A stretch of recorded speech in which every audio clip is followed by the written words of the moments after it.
La lune et les étoiles. Comment la lune et les étoiles retrouvèrent-elles leur place dans le ciel après avoir été avalées par un monstre ? Jadis, un monstre hideux, à la peau couverte de gros écailles grises, avala la lune et les étoiles.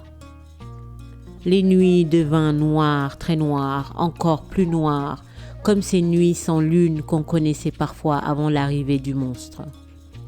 Privé du scintillement des étoiles, le ciel semblait inexistant. Tous les animaux étaient très contrariés par cette situation inhabituelle. Ils tinrent conciliabule et décidèrent d'attaquer le monstre pour récupérer les joyaux de la nuit et les replacer sur le velours noir de leur écrin. Il fallut trouver quelqu'un d'assez courageux pour assurer cette dangereuse mission.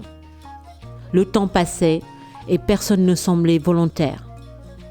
La tortue finit par proposer ses services. « Je vais obliger le monstre à restituer ce qu'il a volé », déclara-t-elle d'un air décidé.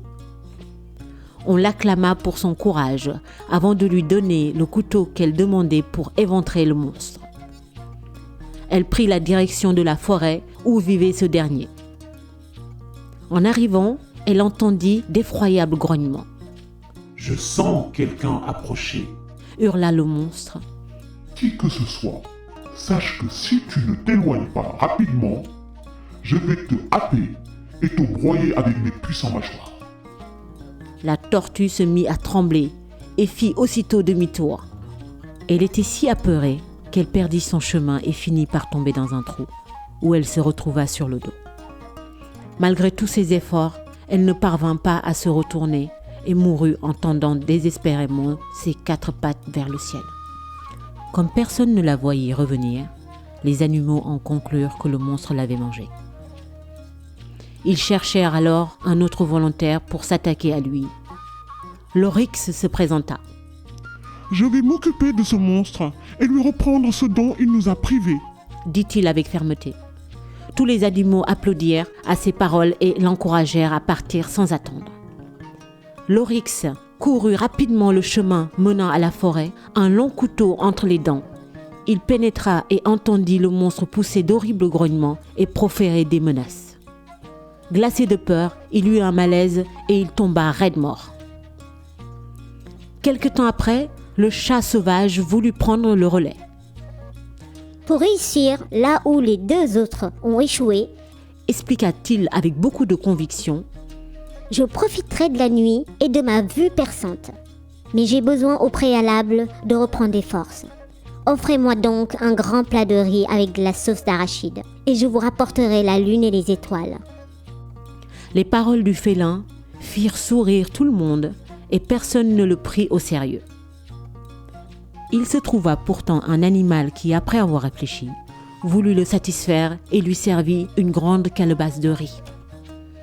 À peine restauré, le chat sauvage courut vers la forêt. Il était si pressé qu'il partit sans couteau. Le monstre grogna et menaça en l'entendant approcher. Le félin imita sa voix et lui renvoya les mêmes paroles, ce qui rendit le monstre fou de colère.